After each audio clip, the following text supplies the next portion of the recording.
All right, in case you're joining us now, we're live from Ngong Road, where we understand that a school has collapsed a few minutes ago. Actually, this morning, that is a Precious Talent Top School, that the wall that was on the other side went down and collapsed. And what we know so far is that there have been 5 learners who've been taken to hospital. The St. John ambulance says that they are in critical condition and they have been taken to the Kenyatta National Hospital. Just coming to terms with the impact of that. Once again, 5 learners have been taken to hospital.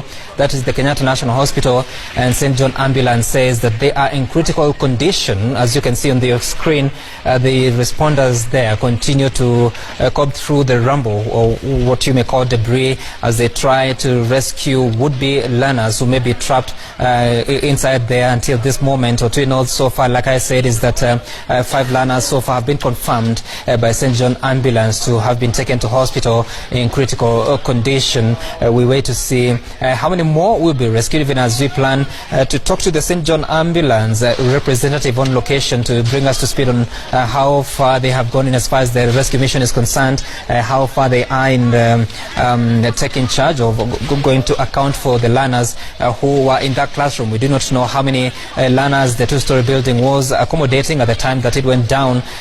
We do not know how many made way to escape from the scene, but what we know for certainty from, as confirmed by the St. John ambulance, is that 5 learners have been taken to hospital in critical condition after being stabilized on the scene as the response continues. You can see the members of the public joining the professionals from the St. John ambulance as well as the Kenya Red Cross getting to go through the debris to see whether there are any learners trapped in there. So we continue to focus on this story as we wait to speak to a representative of the St. John ambulance in as far as this is concerned.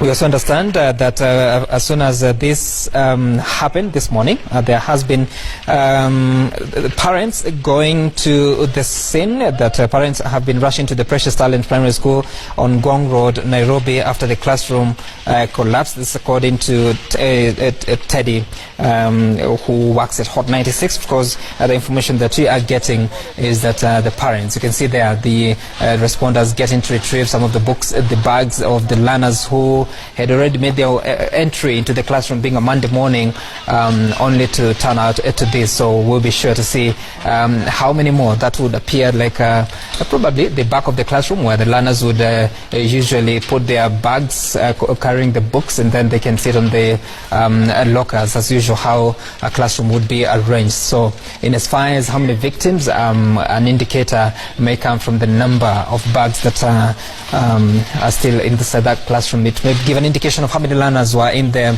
class, but of course we'll be seeking to also speak to the management of the school, that is to give us a point of view from the Precious Talent Top School. How many learners were in the classrooms housed by the two-story building that came down this morning?